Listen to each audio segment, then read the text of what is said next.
हम उपस्थित हैं यहाँ लाहन के फुलवारी मेला में, जहाँ भारत किसान यूनियन का मेहमान आया हुआ है और यहाँ का किसान संजाल का जैनयन जी लगत यहाँ बहुत सारे बात हुए और सारे बात होते हुए नेपाल और भारत का किसानी खेती और उपज में क्या फर्क है, कैसा है, क्या हो रहा है।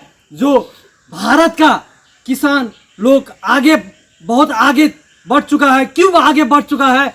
क्योंकि भारत का किसान लोग बृहत आंदोलन किया और आंदोलन के बदौलत अभी इंडिया का सारा खेती बाड़ी का उत्पादन जो है अच्छा हो रहा है और वहाँ का सरकार भी बाजारीकरण के लिए व्यवस्थापन का आगाड़ी बढ़ाया हुआ है। लेकिन यहाँ का किसान, नेपाल का किसान मजदूर अभी भी उस अवस्था में नहीं पहुँच पा रहा है और यहाँ का जो कृषि उत्पादन कमजोर है। इस उत्पादन का बढ़ोत्तर कैसे करना चाहिए, कैसे आगाड़ी बढ़ाना चाहिए, इस विषय के लेकर भारत का आए हुए मेजबान जो बोल रहा है, जो विजेंद्र यादव जी है, जो भारतीय किसान यूनियन का महासचिव, और उसके साथ और साथी सब है और मेहमान सब है और यहाँ का किसान आंदोलन का अगुआ जैनयन जी जो कह रहा है एक आपस में जब नेपाल भारत बेटी रोटी का संबंध है तो वो बेटी रोटी का संबंधी रहने से नहीं होगा। अब यहाँ का किसान भारत जाए और यहाँ का अध्ययन करे और भारत का किसान नेपाल आए अध्ययन करे और यहाँ का कृषि उत्पादन का बढ़ोत्तर किया जाए, जो कि हर वक्त हर समय में कृषि का उत्पादन तेजी से बढ़ाए। इस सवाल में जोरदार रूप में आगे बढ़ रहा है। इसीलिए यहाँ का जो अभी आया हुआ है मेजबान वो जोर तोड़ से लगा हुआ है कि नेपाल में भी अच्छा खेती होना चाहिए, अच्छा फसल उत्पादन होना चाहिए और यहाँ का किसान मजदूर भी समृद्ध होना चाहिए। ये उन लोग का इच्छा आकांक्षा का पूर्ति करने के लिए भी यहाँ का जो मांग है वो मांग ये नेपाल सरकार भी इसके लिए अग्रसर होना चाहिए। सो उन लोग का मांग है और यहाँ का किसान भी अग्रसर होना चाहिए। ये बात चल रहा है। इसी वजह से अभी यहाँ का भ्रमण या मध्य प्रदेश में अभी यहाँ मेजबान लोग भ्रमण किया है और यहाँ का उत्पादन ज़्यादा से ज़्यादा बढ़ावे के लिए जोर लगा रहा है। नमस्कार। यादव नाम है, मैं यूपी से हूँ। यूपी का जो है प्रदेश प्रमुख महासचिव हूँ भारतीय किसान टिकैत का और पश्चिमी उत्तर प्रदेश का प्रभारी हूँ। जी, आप जो यहाँ नेपाल में आए हैं, अभी इंडिया में इलेक्शन 2024 में लोकसभा का इलेक्शन हो रहा है। 4 जून से वहाँ काउंटिंग है, अंतिम चरण है, आप नेपाल में है, तो इस बार भारत की चुनाव का मिजाज क्या है? ऐसा है, वर्तमान सरकार से हर वर्ग पीड़ित है। किसान, मजदूर, बेरोजगारी 45 साल का रिकॉर्ड तोड़ रही है भारतवर्ष में। महंगाई, किसानों को जीएसटी, तमाम तरह की समस्याएं, हर वर्ग पीड़ित है और हम वहाँ की जनता बदलाव चाहती है। जिस तरह से मैं देख रहा हूँ बदलाव के लिए वोटिंग हुई है। यूपी में 80 सीट है, वहाँ पर क्या होगी? यूपी में बहुत कांटे की टक्कर है। इस बार बीजेपी को हमारे देश के प्रधानमंत्री को गली गली घूमना पड़ा है। उसका संदेश आप देख सकते हो। उन्होंने ये देश का प्रधानमंत्री गलियों में रोड शो कर रहा हो और लगभग हर लोकसभा को उन्होंने इस इलेक्शन में छुआ है। तो अंदर से बीजेपी की हालत खराब है और बहुत बड़ी टक्कर है। मोदी 10 बार भारत का प्रधानमंत्री रहा, उसमें किसान की हालत में सुधार हुई कि किसान की समस्या और बढ़ गई? किसानों की समस्याएं बढ़ गई। एक तो पहले 2020 में कोरोना काल के दौरान मोदी जी के द्वारा 5 जून 2020 को 3 किसान विरोधी काले कानून लाए गए थे, जिसमें कॉन्ट्रैक्ट फार्मिंग, मंडियों को फ्री करना और भूमि अधिग्रहण से संबंधित थी। 3 किसान ऐसे कानून लाए गए थे। भंडारण क्षमता, जैसे उद्योगपतियों की भंडारण क्षमता खत्म कर दी थी। उन आंदोलनों को लेकर समय समय पर सरकार से हम लोग मांग करते रहे, लेकिन सरकार इतनी अहंकारी है सरकार हमारे कि सरकार ने वापस ना लेके हमने आंदोलन किए, वो लागू करने का अध्यादेश के जरिए लागू कर दिए। उसके विरोध में 26 नवंबर 2020 को प्रदेश के 20 राज्यों के किसान दिल्ली को जाने का कूच किया कि सरकार ने किसान विरोधी अपना रवैया दिखाते हुए किसानों को दिल्ली की सीमाओं पर रोक दिया। उस समय कींटें भी गड़वाईं, कीले गड़वाईं, कांटे लगवाए, मार्केटिंग करवाई, तार की बिजली के झटके के तार लगाए, फायरिंग भी कराई किसानों पे, आंसू गैस भी छोड़ी है, फर्जी मुकदमे भी लगाए रहे। लेकिन किसान अनुशासनहीनता और अहिंसा के प्रति आंदोलन करते हुए एक दिन देश के प्रधानमंत्री को झुकना पड़ा। 19 नवंबर 2021 को 13 महीने बाद 3 किसान विरोधी काले कानून प्रधानमंत्री ने वापस लिए, लेकिन देर आए दुरुस्त आए। जब तक दिल्ली की सीमाओं पर हमारे 750 किसान शहीद हो चुके थे। किसानों में काफ़ी आक्रोश है। पिछली बार सरकार एक तरफा लड़ी थी, इस बार एक तरफा नहीं है। आज किसानों की स्थिति ये है कि भाई किसान सृष्टि का पालक है, किसान अपने लिए कमाता। किसान आज की तारीख में किसान अपने लिए कुछ बचे नहीं बचे, लेकिन हमारे यहाँ केंद्र सरकार को कम से कम दिन में 10 बार GST देता है। विजेंद्र जी, भारत में जो किसान आंदोलन एक संगठन है हमारा कोई संगठन से मतलब नहीं। हमारी लड़ाई सरकार की नीतियों से है। जो भी सरकार हो, जो किसान विरोधी निर्णय लेगी, आप बताइए, जैसे व्यापार सभा होती है, व्यापारी लगभग हमारे यहाँ बीजेपी का माना जाता है, लेकिन अगर सरकार उनके खिलाफ कोई कानून ले आए तो लड़ते नहीं लड़ते सरकार से। लेकिन इस सरकार में, मौजूदा में, और पहली सरकार मंत्र था, पहले सरकार है कोई भी वर्ग आंदोलन करता था उसको सकारात्मक लेती थी और अपनी गलतियों सुधारती थी। ये आंदोलन को तोड़ने की कोशिश करते हैं, बीच में खाई पैदा करने की कोशिश करते हैं, तरह तरह की बातें करेंगे कि कुछ बड़े किसान आ गए, कि छोटे किसान आ गए, ये आ गए। लेकिन हमारा संगठन इतना अनुभवी संगठन है, 36-37 साल संगठन को हो गए। उस पहली बार हमारे देश के प्रधानमंत्री, जो सात संसार के अहंकारी और तानाशाह प्रधानमंत्री और गृह मंत्री हैं, हमने अपने आंदोलन के माध्यम से उन्हें झुकाया। आप नेपाल आए हुए हैं, बहुत ज़्यादा फर्क है। हम अपने यहाँ के मुकाबले देखते हैं, कम से कम 40 साल पीछे लग रहा है नेपाल।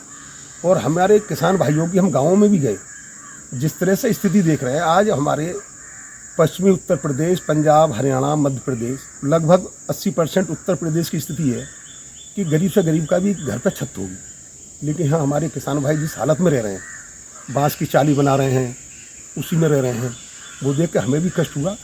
हम ही चाहते थे कि आप लोगों से बात हो, अपने किसान भाइयों के बारे में सोचें। और हम चाहते हैं कि भाई किसान भाई, हम लोग पहले से जागरूक हैं, हमारा कुछ लाभ उठाएं, अच्छी किस्म के बीज उधर से लाएं, अच्छी किस्म की बीज ला के अपनी फसल पैदा करें। हमारे यहाँ किसान अगले साल बीज इस्तेमाल नहीं करता, जो किया दूसरी बार नहीं करेगा। अब जैसे भारतीय पूरी तरह से जनरान भाई हैं हमारे, कृषक समूह संजाल चलाते हैं संगठन अपना। उसी संगठन के नाते हमारी उनकी मुलाकात हुई और उन्हीं की वजह से मेरा दूसरी बार यहाँ आने का मौका मिला है। हमने उनसे जिक्र करिए, आप लोग हों, आज जैसे आलू आपके यहाँ 5000 रुपये कुंटल बिक रहा है, हमारे यहाँ 1800 है, उसके मुकाबले भी दूने पे पहुँच गए हमारे यहाँ के आलू है। तो हम चाहते हैं कि भाई जो चीज़ें हमारे यहाँ हैं, हमारे आपके हों, आप लोग आएँ, हम लोग आपके सहयोग को, यहाँ के किसान भाई जो भी आएँ, उन्नत बीज की बात है वो भी हम उपलब्ध बढ़िया कराएंगे। और कुछ देखें आके, वहाँ भी हम चाहते हैं कि भाई एक समूह आए। मतलब विजेंद्र जी, आप जो नेपाल अभी सब यही था, पिछले साल हमने यहाँ के कुछ लोगों को बुलवाए, अपने नेता जो हमारे देश का ही नहीं, अंतर्राष्ट्रीय लेवल का संगठन हमारा टिकट भारतीय किसान यूनियन है, उनसे इन लोगों की मुलाकात कराई। अभी नवंबर महीने में जयनारायण भाई भी आए, उनकी टिकट सबसे मुलाकात कराई। हम ये चाहते हैं कि आपके यहाँ के भी लोग आएँ और हमारे यहाँ खेती देखें कैसे होती है। आज आपके यहाँ हमारी सब ज़मीन खाली पड़ी है, हमारे ज़मीन नहीं रहती। हमारे यहाँ अब मक्का खड़ी है, मक्का कटेगी, उसमें आलू हो जाएगा, आलू कटेगा, धान हो जाएगा। और तमाम लोग टेक्निक तरीके से, जैसे हम आपके यहाँ आम बहुत है, आम गए तमाम आम टूट गिर रहा है, हमारे नहीं गिरेगा। हमारे यहाँ स्प्रे और हमारे यहाँ उनका ऐसी कोई दवाइयाँ लगाई जाएंगी, आम जैसे गल के गिर रहा है जी, वो हमारे नहीं गिरेगा एकदम सब आम सब। बढ़िया। मार्केट का कैसा अवस्था है? आप बहुत अच्छी व्यवस्था है। 2, 3, 4 फसलें हमारे यहाँ MSP पे खरीदी जाती हैं। MSP समझ रहे होंगे आप, अंतर्राष्ट्रीय MSP है, मिनिमम सपोर्ट प्राइस, यानी मिनिमम रेट सरकार द्वारा तय कर दिया। जैसा हमारे गेहूं का 2295 रुपये था, तो सरकारी खरीद होती है, तो हमारे यहाँ के किसान जागरूक है, 2295 भी डालेंगे। और एक बात, जैसे कि आप लोगों को किसान, ये तो हमारी लड़ाई चल रही है, उसका निर्धारण व्यापारी लोग ही करते हैं। आप लोग का क्या मांग है? हमारी मांग है कि सरकार हमारी 28 फसलों पे MSP घोषित करती है, सरकार एमएसपी देना हमें सुनिश्चित करे, एमएसपी गारंटी स्वयं किसान हम लोग घोषित करेंगे, यूनियन नहीं। इसका करेगा। परिस्थितियां ऐसी हैं, देश बड़ा है, कहीं जूट की खेती हो रही है, जूट बारी लड़ रहे हैं तो गन्ना वालों पर कोई फर्क नहीं, कहीं कपास की खेती हो रही है तो आलू बारी पे कोई फर्क नहीं। देश बड़ा है, तरह तरह की खेतियां, तरह तरह के सिस्टम है। हम ये चाहते हैं सरकार जो रेट तय कर रही है, सरकार एक ऐसा कानून लेके आए कि सरकार ने हमारी कपास की 60 रुपये प्रति किलो एमएसपी कर दी, तो सरकार वो गारंटी ले, अगर मार्केट में हमारी 50 बिक रही तो 10 रुपया की प्रति लाभांश सरकार दे के हमारे 6,000 रुपये कुंटल का पैसा दे। हमारी ये मांग है, जो किसान का मांग है कि सरकार हम पे जो महंगाई लाती है वो हमारे रेट जो घोषित करती है उसके अनुसार हमारी जिनसों पे महंगाई आती है, सरकार रेट घोषित करती है। अंत में आप लोग ये बताइए, जैसे लगातार है, लड़ाई लंबी है, सरकारें ढीठ हो गई हैं। सरकारों की हालत ये है कि जितना छीन लोगे, पहले सरकारें देती थी, अब हमें छीनना पड़ता है, क्या ना, हाथी मुंह देखना, जितना लड़ झगड़ लोगे ले लोगे। जैसे हम लोग ये देखते हैं कि जब से हमारा संगठन बना है उससे पहले किसान की स्थिति बहुत खराब थी, लेकिन उसके निरंतर बाद अब चुनाव आता है तो सरकारों की, राजनीतिक पार्टियों की मजबूरी होती है, उन्हें किसान किसान करना पड़ता है। जैसे आप लोग को हम जब संगठन नहीं था तो भारत में पहली बार भारतीय किसान यूनियन संगठन चौधरी महेंद्र सिंह टिकैत ने बनाया, और लोग जानते नहीं थे, उस संगठन ने लड़ाई लड़ी। आज स्थिति यह है कि प्रत्येक कार्यालय, प्रत्येक जगह भारतीय किसान टिकैत के लोगों को सम्मान मिलता है। अगर एसडीएम से कोई काम है तो हमारे किसान कार्यकर्ता इतने जागरूक हैं, एसडीएम का हाथ पकड़ काम करा लेते हैं। दूसरे, कई बार सरकारों को हमारे संगठन ने विवश किया है कर्जा माफ़ी के लिए, बिजली के बिल माफ़ करने के लिए। अभी यूपी में हमारी मांग थी पुरानी, अभी यूपी में ट्यूबवेलों को बिजली फ्री करी हुई है, बहुत दिन से मांग थी। तो सरकारों को हम कहीं ना कहीं इस मोड़ पर ला के खड़ा कर देते हैं। हम अपनी बातों को इतना उठाते हैं कि उन्हें वोट लेने के लिए हमारी समस्याओं को कुछ ना कुछ हल करना पड़ता है। जैसे बिल्कुल आमंत्रण है आप लोगों के लिए, स्वागत है आप लोगों का। हमने जनाना भाई से कही, आप एक नहीं, जितना आप सुविधा के अनुसार समय हो आप आइए, हम पूरा वहाँ की खेती और किस तरह से पैदावार होती है और आप यहाँ उस बात को आके छापिए, लोगों को बताइए। हम ये चाहते हैं, किसान किसान है।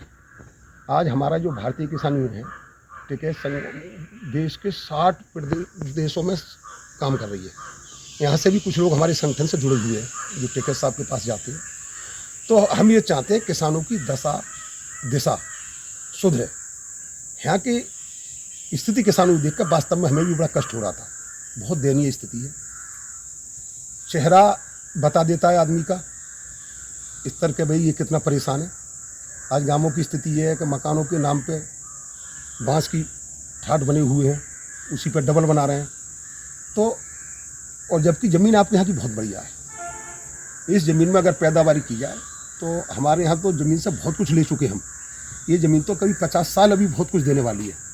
इसकी जुताई, खुदाई, निराई, उड़ाई बढ़िया हो, वैज्ञानिक तरीके से खेती करी जाए। तो हम आप लोगों को आमंत्रित करते हैं, सहयोग नहीं आमंत्रित करते हैं, आप आइए, आपको पूरी बारीकी से खेती समझवाएंगे। उसके बाद भी और आपको जो भी अच्छे तीर्थ स्थल हम घुमाएंगे, आप आएँ। हम पिछले साल भी आए थे, जयराम भाई हैं हमारे, सख समूह संजाल चलाते हैं, वो हम लोगों को जुड़े और वो हमारे किसान यूनियन के कम से कम 1,000 लोगों जुड़े हुए हैं। हमसे जुड़े, फिर जो हमसे जुड़े उनसे जुड़े, मेरे जनपद में ही कम से कम 100-200 लोगों से जुड़े हुए हैं, उनसे उनकी लगातार बात होती रहती है। तो खेती का सुधार की यहाँ आवश्यकता है। यहाँ खाद की कमी चल रही है, रासायनिक दवाइयों की कमी है। जैसे अब आम का सीज़न चल रहा है, उस पर स्प्रे हो जाए, आम जो गिर रहा है, टूट रहा है, रुक जाएगा और फल भी अच्छा हो जाएगा। तो कुछ हमारे यहाँ किसान भाई हैं, उन्हें सीखने की ज़रूरत है। और पूर्वी उत्तर प्रदेश में तो हमारे यहाँ भी खेती का नहीं, उसके लिए हम अपनी पश्चिमी उत्तर प्रदेश अपने यहाँ आपको आमंत्रित करते हैं, आप एक समूह के साथ आएँ। और जो हमारे नेपाल का जो समस्या है, वो हमारा नेपाल का समस्या जो है ना, वो इंडिया का वही समस्या है। ये समस्या समाधान करने के लिए हम नेपाल कृषक समूह संजाल और भारतीय किसान यूनियन, आप सुनो करते हैं। हाँ, संभल जिले का बस्ट जिला उपाध्यक्ष हूँ युवा से, भारतीय किसान टिकैत। आपका? मेरा उदयवीर सिंह यादव है, मैं भारतीय किसान टिकैत का प्रदेश सचिव हूँ। आपका? मेरा नाम जयनारायण यादव हो गया और नेपाल कृषक समूह संजाल का राष्ट्रीय संरक्षक हो गया। मेरा नाम किशन गोपाल यादव है, जिला संभल से किसान यूनियन ब्लॉक अध्यक्ष हूँ। मेरा नाम विजेंद्र यादव है। मैं भारतीय किसान टिकैत का उत्तर प्रदेश का प्रदेश प्रमुख महासचिव व पश्चिमी उत्तर प्रदेश का प्रभारी हूँ। अच्छा है, और ऊपर पहाड़ों पे भी गए, ठंडा भी है, और नेपाल के लोग भी अच्छे हैं, साधारण हैं, सिंपल हैं, अच्छे भले लोग हैं। और नेपाल का और इंडिया का रोटी और बेटी का रिश्ता है, और हमेशा रहे और बना रहेगा। किसान का क्या मामला है? किसानों ऐसा है कि जो भी नेपाल में बहुत चीज़ें उपलब्ध नहीं है जो इंडिया से आती हैं। अगर नेपाल के किसान और इंडिया के किसान एक होके हमारा संगठन काम करे और नेपाल का संगठन काम करेगा तो आने जाने में जो रुकावट होती है वो रुकावट नहीं होगी। इंडिया से सामान लाने में किसानों की मदद होगी। आपके क्या नाम है? मेरा नाम नीरज यादव है। मैं भारतीय किसान यूनियन टिकैत का वरिष्ठ मंडल उपाध्यक्ष हूँ, मुरादाबाद से। और नेपाल कैसा लगा आप लोग को? नेपाल बहुत ही बढ़िया और बहुत ही सुंदर प्रगति है। यहाँ पर पहाड़ी क्षेत्र है, समतल ज़मीन पे भी यहाँ का व्यवहार बहुत अच्छा है। लोग बागों का यहाँ के मनुष्य हैं, बहुत ही प्रेम करते हैं इंडिया के लोगों जैसे से। आप अभी सलेस फुलवाड़ी में है, यहाँ हाँ। किसे क्या अनुभव कर रहे हैं आप? यहाँ पे बहुत ही शांति सुकून है। आछावली में जाकर के सुकून मिलता है। ऐसा एसी का महसूस हो रहा है कि जैसे हम कमरा में एसी लगा करके रह रहे हैं, उस तरीक़ा से यहाँ वातावरण है और शुद्धता है बहुत। जी देना चाहते हैं। तो हमारे यहाँ पर क्या है, इंडिया में फसल कृषि क्षेत्र में ज़्यादातर भाग ले रहा है हमारा देश, क्योंकि फसल हमारे यहाँ पर हमेशा बारहमासी रहती है। और वही हम नेपाल वासियों से कहना चाहेंगे कि खेत को खाली ना छोड़ें, ज़्यादा से ज़्यादा फसल करने की जागरूकता फैलाएं, क्योंकि हमारे यहाँ पर 3 माह की 4 माह की फसल 6 माह की ख़त्म कर रखी, 3 या 4 माह की फसल ज़्यादा। आप कितने आमदनी कर लेते हैं खेती पाती से? हमारे यहाँ बीघा के हिसाब से अगर गन्ना हम लगाएं तो 35 से 40 हज़ार तक साल प्रति बीघा का हिसाब रहता है। अगर गेहूँ का हम हिसाब लगाएं तो 5 कुंटल बीघा का गेहूँ हमारे यहाँ कटता है, 4 से 5 का। और धान भी हमारे यहाँ पे 5 से 7-8 तक बैठता है। मक्का की फसल है, उसमें भी हम 4 तो मिनिमम है और ज़्यादा से ज़्यादा 9 कुंटल तक की मक्का करते हैं।